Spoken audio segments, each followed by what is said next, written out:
Hey folks, MasakoX here. Now that we're a few episodes into Daima and you've been sitting on the fence waiting for an opportunity to binge watch some episodes and to catch up even faster, you can go and check out my reviews right here because I've done every single one. So Dragonball Daima episode 7 was a bit of a game of two halves almost. The first half of me in terms of pacing was actually rather quick. Before I knew it, we were actually at the commercial break segment, whereas the second part, it was a little bit longer, so you could easily say that the pacing for this episode was rather janky, but again, I don't care. I care about the story, and the story is just getting me more and more invested in the overall lore of the show, including all of the stuff to do with the collars and Shin's involvement in this episode. No, he actually has a name now, Nahare. So that's his Glind name, his original name from the demon world. He then became the Supreme Kai or Kaio-sama or Kaioshin-sama, so just Shin. That was just how he was known in our world outside of the demon realm. So having that little bit of lore is already fascinating. But the fact is though, is that the Supreme Kai, just completely different to what we expected from Super, where he barely did anything, well, he was doing everything. He was not only providing exposition, he was able to fight alongside Glorio quite competently, because we've got to remember, the Supreme Kai can fight. It's just we've not seen him doing it for a very long time, except his big glowy blue eyes that we saw one time. And he's always comparing people to being stronger than Frieza, so he must have a modicum of strength to that effect. But then there's also the fact that he was able to just liberate Panzy from the fact that those collars that everyone in the third demon world is wearing, we found that out, by the way, it's not every single demon, it's just people from the third demon world, because there's a lot of ne'er-do-wells there. So yeah, great. Segregation in the demon world, fantastic. But no, Panzy is now finding out that she's now free, and he does the little jig and the incantation, and it turns out that anyone can do it. So long as you know the incantation and the ritual, kind of like what the Elder Kai was able to do with the potential unleashed thing with Ultimate Gohan, all you've got to do is simply learn the incantation and the pa-pang pa-ka-pan thing, and then you can do it. So Shin is now single-handedly going to be liberating the third demon world from this, and everyone's just going to be up in arms and just thinking he's the savior and another god or something like that. So he's going to become a god in different realms, which is quite nice, because Shin is now getting proper recognition and is doing stuff. This is simply amazing. And again, the entire world that I find myself in with the demon world is just fantastic. And just overall, the episode itself was really well crafted, even though the pacing was a little bit disjointed between the two parts. You feel like there was one group doing one part and the other group was doing another part, and it sort of worked together, but the overall plot and composition and animation and the character interaction, that sort of made me forgive that little bit of a quibble I had.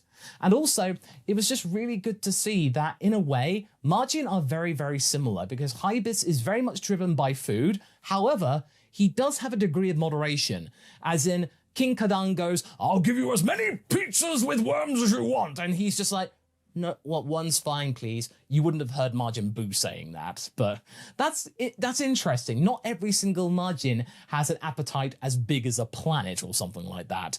And then, of course, we find out more from the demon realm. So there's these dumplings that Panzy has that are kind of like senzu beans, but like a fifth efficient. So one is equal to like 2 meals instead of a senzu beans 10 or something like that. So naturally Goku exploits that. But the fact is though, is that we're seeing more and more of what the demon realm has, and we actually get to the Tagami. And even though we actually didn't get the fight, so I think a lot of people might be a little bit sad we didn't get to see anything to do with the Tagami fighting Goku. We will get that pretty much for the entirety of episode 8. And I wouldn't be surprised if Vegeta comes in right at the end with a typical my, and he just turns up, and then Goku and he fight the Tagami together, which is kind of what we see in the opening segment, which has changed somewhat. So we've got King Kadan and his crew in there now. And also, if you've watched Sandland or read Sandland, there is a bit which is practically lifted from that story into this story, in that our crew have a ship of their own which gets busted, and then they steal a government registered vehicle. They tweak some things every now and again, and of course we find out that Panzy has a guy in a chair. Of course she has a guy in a chair, giving them random pin numbers and stuff like that. she's prepared. She's really resourceful, and I can't wait for her to meet Bulma. It's just been a really, really cool experience, and I'm now glad that in some ways people were waiting for Vegeta, Piccolo, and Bulma to arrive. Well, they're now here. They're now in the demon realm.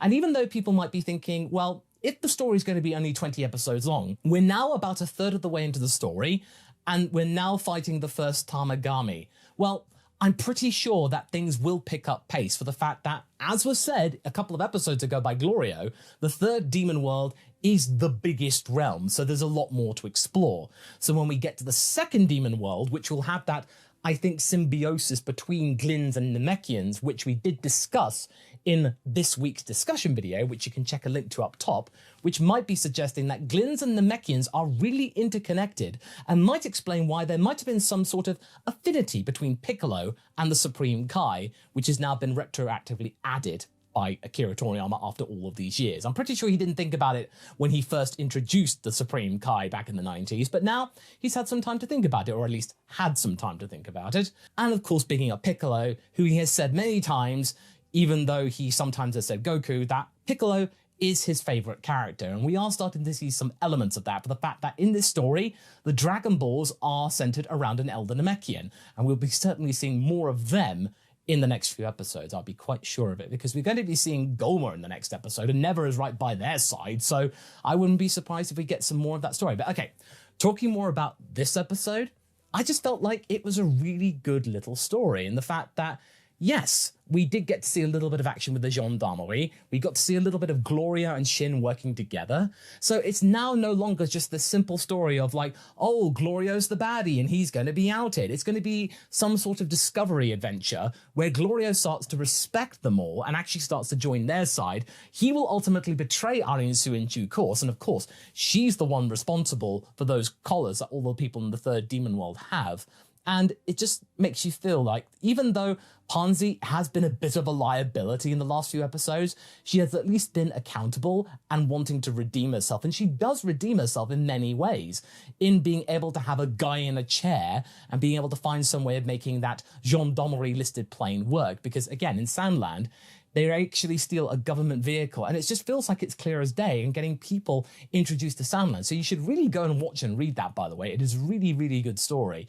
But it is like Toriyama. He does like to share bits and pieces from different works that he has actually worked on in the past. But overall, I feel like this episode, yeah, I quite liked it. Even though it is a little bit lacking in terms of fighting, it does have its moments, and it really just allows some of the other characters to shine, because for the most part, Goku doesn't really do all that much. For the most part, he's just throwing one key ball. He's there for the finisher, whereas Gloria and Shin do their thing, Panzy does her thing, and we get to see all the characters actually being useful, because that's a real big problem in many stories, especially adventure stories, and especially GT, is that there were moments when characters just did not feel useful. Pan, for a long time in GT, didn't really feel all that useful. In fact, she was often, more often than not, the damsel in distress that Goku and Trunks had to go and rescue far too often than was comfortable or fair.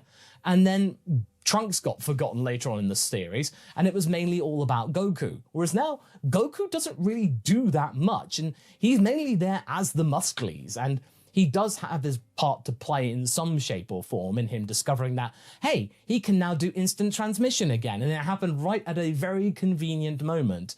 And I just really love the confidence that the Supreme Kai has in knowing what Goku can do and trusts Goku to actually come through. I like the fact that the Tamagamis do have some kind of personality instead of them just being silent, mute automatons or something like that, because they do sound like valiant knights, because the third Tamagami just comes in and goes, "What? You dare challenge me? Then we must fight with my giant mallet." And then, of course, they all have different weapons and stuff like that. And they'll all have different personalities. They'll start to get a bit more regal and sophisticated. But I can imagine that if they actually defeat the Tamagami, they'll be like, "You have fought well. You have deserved this Dragon Ball. Godspeed to you all. They'll be very gracious in defeat, but I also get the feeling that Bulma will probably learn a thing or two as well, because this has been a very rare occurrence that she's been defeated by technology, because we've been very used to her adapting technology that is completely advanced in terms of Earth tech, but this time when it comes to Shin's spaceship, she's completely stumped. So I'm pretty sure that she will learn a thing or two from Panzy that could easily prepare her for the moment when Trunks' future time machine in Dragon Ball Super comes along, and she can simply fix that based on retroactively engineering the modified time machine. So this is actually a really good bit of plot development for Bulma as well, because she might be able to figure out something, and she'll come back when they get back to Earth and fix the Supreme Kai ship, going, aha! I know exactly what I needed to do thanks to Panzy's ingenuity and engineering skills from the Demon Realm. They'll be able to pick up that element that's only available there. So even Bulma gets to do stuff and learn something along the way. The only problem is, though, is that I don't really see what Vegeta will learn in all of this, so it's all very well and good that the Prince of All Saiyans is going to be tagging along, but I mainly think that he's going to be the one that will get the least out of this experience.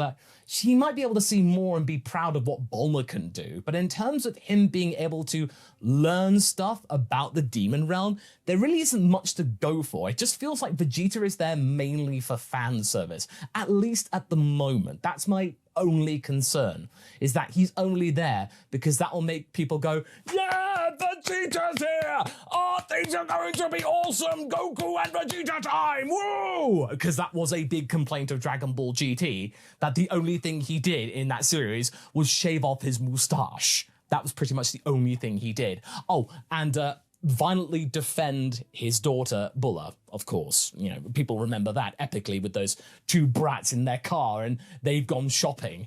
I mean, to be fair, that was kind of epic in of itself. But yeah, I just feel like Vegeta is just mainly there to pad out the story and then just really support in having some fights with Goku and stuff like that. But hey, I'm not complaining about that.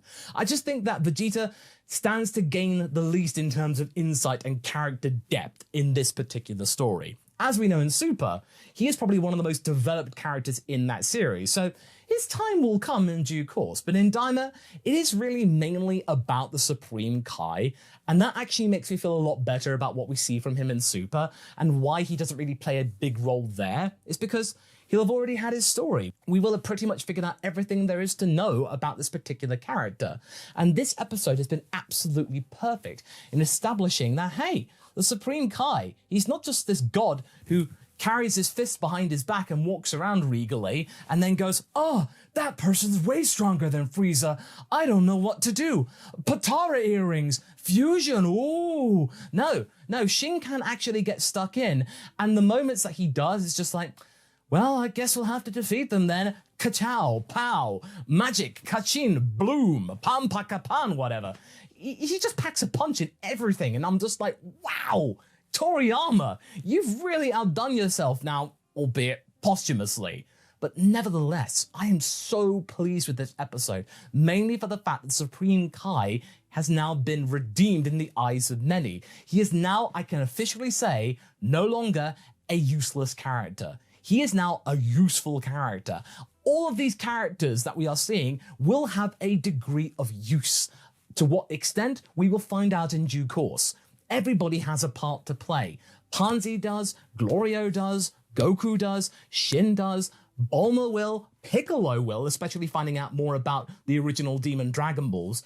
I only worry about what Vegeta can offer and what he can actually learn from this experience, other than the fact he might learn some more things about Deborah and understanding what it was like to be Majin Vegeta, because they did include a fair bit of Majin Vegeta. That's my only theory, is that maybe he might actually start to learn a little bit more about what it's like to be possessed and Deborah, and talking more about it and having personal insight.